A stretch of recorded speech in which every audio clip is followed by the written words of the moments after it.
everybody, welcome back to our adventures in enthalpy. We have talked about so far, I think, 4 different ways to find enthalpy. We talked about using a graph. We talked about using a stoichiometry, calorimeter. We talked about using Hess's law to figure out an enthalpy change for a process. And we're going to add on a 5th today, and that is something called the standard enthalpy of formation. And kind of just like Hess's law, it's a party trick. I mean, maybe a little less of a party trick than Hess's law, but still, there's a little bit of gamesmanship happening here. And what standard enthalpy of formation is it is a physical property for a specific compound that we're taking a look at, or it could be an element too. And we can use the fact that enthalpy is a state function to figure out the enthalpy change by using these standard enthalpy of formation values. So what we get into today, I'm going to explain first of all, what is a standard enthalpy of formation? Second of all, how do we use them and what is that going to look like on the AP exam? So buckle up because here we go. All right. So when we talk about standard enthalpy of formation is represented by the Greek symbol delta, capital H, and then there's a degree sign, and then a little F there. And technically, by definition, the standard enthalpy of formation is the enthalpy change for the formation of 1 mole of a compound, exactly 1 mole, from its component elements. Now, there's some symbol stuff that we need to make sure we talk about. So the delta H part is the change in enthalpy. That little degree sign that we see there indicates that it's a standard value. And standard values in enthalpy changes or in thermochemistry are different than standard values in gas problems because, of course, why would it be so simple? So what that means is that if it's got a gas in its equation, that gas is at 1 atm of pressure. That's the same.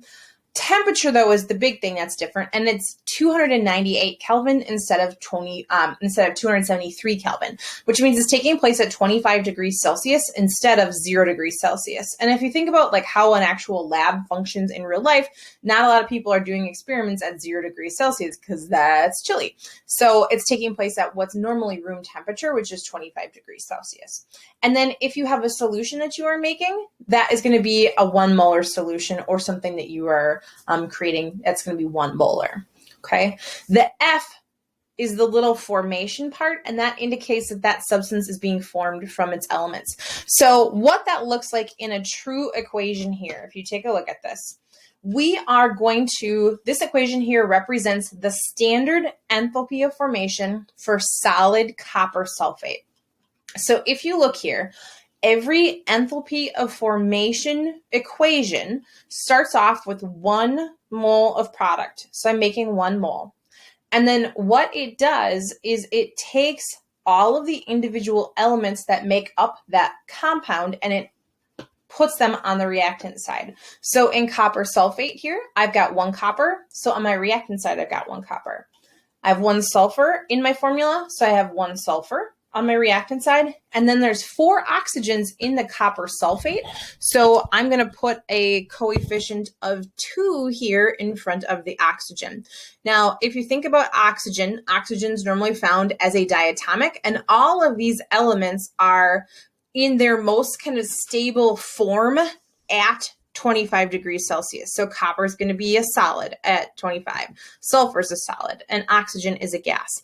And what's going to happen is when all of these elements combine, so a mole of copper, a mole of sulfur, and 2 moles of oxygen, if they perfectly combine, they are going to release 769.9 kilojoules. Okay, so like I said, you're always producing exactly 1 mole of that stuff, and then it's as many moles of the reactants that it takes to make that product. Now, are they going to ask you a question about this equation? It is possible that they could ask you to write the equation for how you get this enthalpy value. However, I guess think about it this way. This is kind of your first question, but this is not as specific.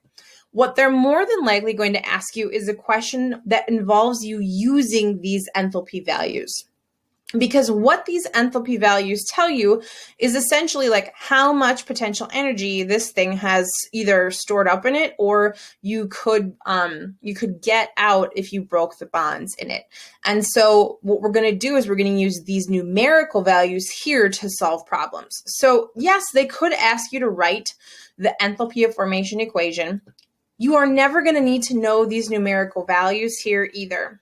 One thing you do need to know, though, is that because all of these equations are created from elements in their most stable forms, that means that all elements have enthalpies of formation of 0 because they already exist. So nothing needs to combine to make them because they already exist in that specific form. If this seems a little confusing, wait till we get to an example and it'll make a little bit more sense. Okay, so what's going to happen is in an example problem, you are going to be asked to figure out the enthalpy change for a reaction just like you have before. And what's going to happen is in that problem, they are going to give you a bunch of these values here. So they're going to give you the enthalpy of formation for a ton of different things that are in your chemical reaction. And what you need to do is you need to mathematically manipulate them to get to your overall enthalpy change, kind of like we did with Hess's law. So like I said, it's kind of a party trick-ish kind of thing as we do this. And the big thing you need to remember, and this equation is printed on the AP exam, is that the change in enthalpy, if you have the standard values of formation, is the sum of all of the enthalpies of your products, and that includes taking into account the coefficients. So like how much you have of everything that's in there. Add all of that up. It's the sum of that. And that's what the sigma means. Sigma means the sum of. And then you're going to take the sum of all of the enthalpies of formation for your reactants, and you're going to find the difference between them. So when I think about enthalpy of formation, I think about products minus reactants, and that's how they have it printed on your equation sheet, okay? Now, this equation can be used for two other things that we'll talk about. It can also be used for entropies and for Gibbs free energies, which we'll be getting into later on. Okay, so legitimately the best way I think we can work through this is by taking a look at an example and then kind of working through it. So here is the setup, and this is just pulled right from an AP exam.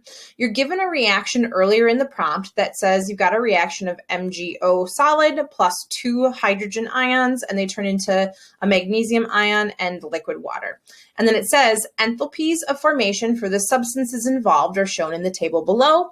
Using the information in the table, determine the value of delta H for the reaction between MgO and HCl.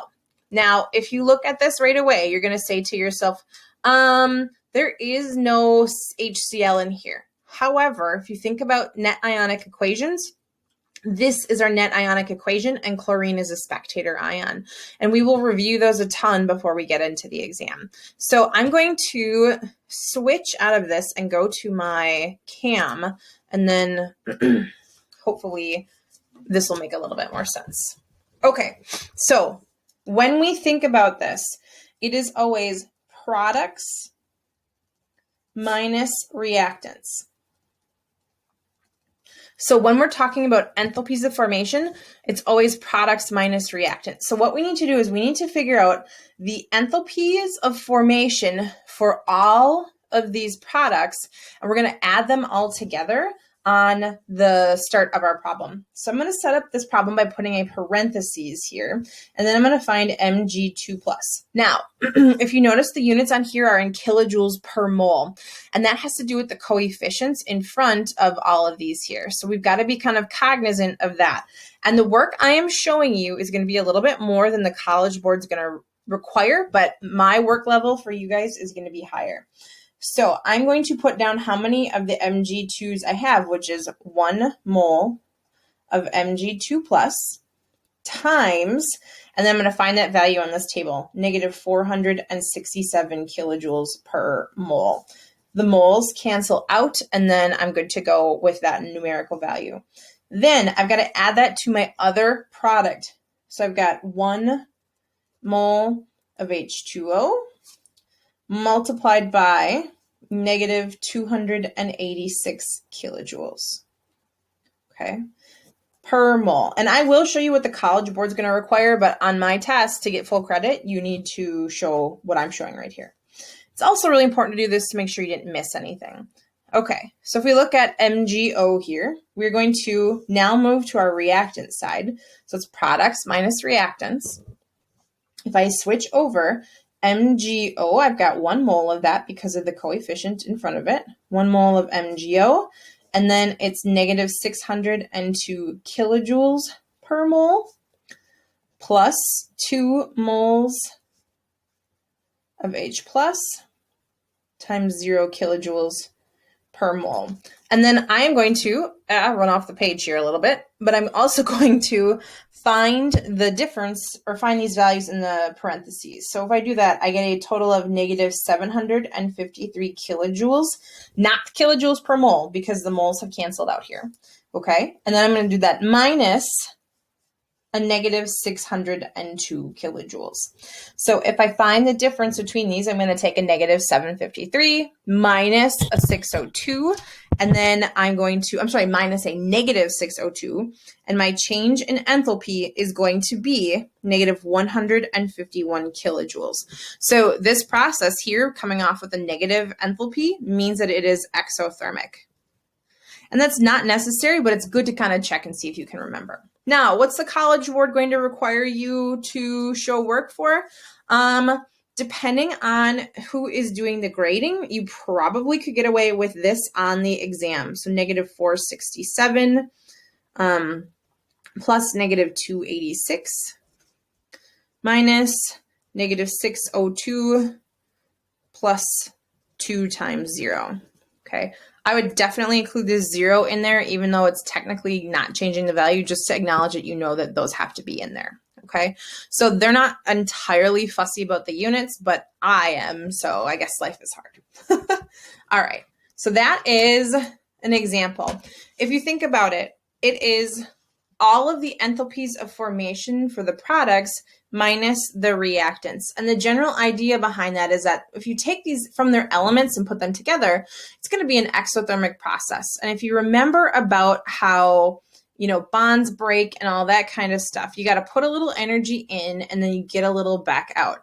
And so this math process here is kind of reflective of that. I'm getting out energy from my products, which comes out as negative, and then I'm getting it back, or I'm putting it in the beginning. So think about this as energy you get out, and this is energy you get in. This is our exo step. This is our endo step. That's the first, that's the second, and then you get that value, okay? So we are gonna go to a second example, and I'm not even gonna flip back to my board or my presentation. We're just gonna look at it here. So this is another one from the AP exam, a different exam, and it says that hydrogen gas burns in air according to the equation below. So we've got 2H2 plus O2 gas, and that turns into H2O liquid. Now the reason I picked this one is because it's the same type of question, but there is some information missing. So if you see this, it says calculate the standard enthalpy change for the reaction represented by the equation above, and then it tells you that the molar enthalpy of formation for H2O liquid is negative 285.8 kilojoules per mole at 298. So this 298 here lets you know that it's happening at that standard temp. That's all it's telling you. You don't have to worry about that in this problem at all. It is possible that it could come up later, but I wouldn't worry about it right now. Okay, so if it's asking us to use delta HF values, always, that's products minus reactants. Okay, so products minus reactants, it's the same thing. But if you look here, you say to yourself, I didn't get this like real nice little table that they gave me in the previous problem. And that is correct, because we are supposed to remember what? What do we know about this? We've got the value for H2O, but we're missing H2 and we're missing O2. If you remember from earlier in the lecture, though, these elements in their pure form, so pure elements in their normal kind of standard state, those are going to be 0 for their values. So when we do our products minus our reactants, these values here are going to be 0. And I would say you absolutely still need to put those in because you got to show that you acknowledge that that's 0. So we're going to start off with our products. We're going to have 2 moles of H2O times our value here of negative 285.8 kilojoules per mole. And that's our only product. So we're going to stop there. And then we're going to do that minus 2 moles of H2 times 0 kilojoules per mole.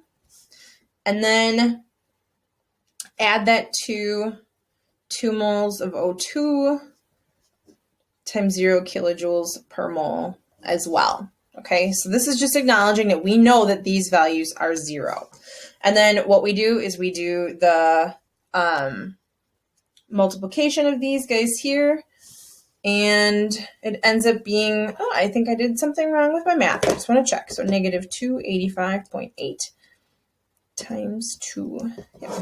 So this is negative 571.6 kilojoules minus nothing. And so our enthalpy change is going to be negative 571.6 kilojoules. So honestly, it's just products minus reactants. And again, it's just another way to find enthalpy because they have this data and it's literally like sheets on sheets on sheets of data for all these products. And because you can do products minus reactants, it's just kind of another way to find enthalpy for a process. So if you don't have any questions, get going on your homework and we will get things cleared up if you do have any trouble. All right? Good luck.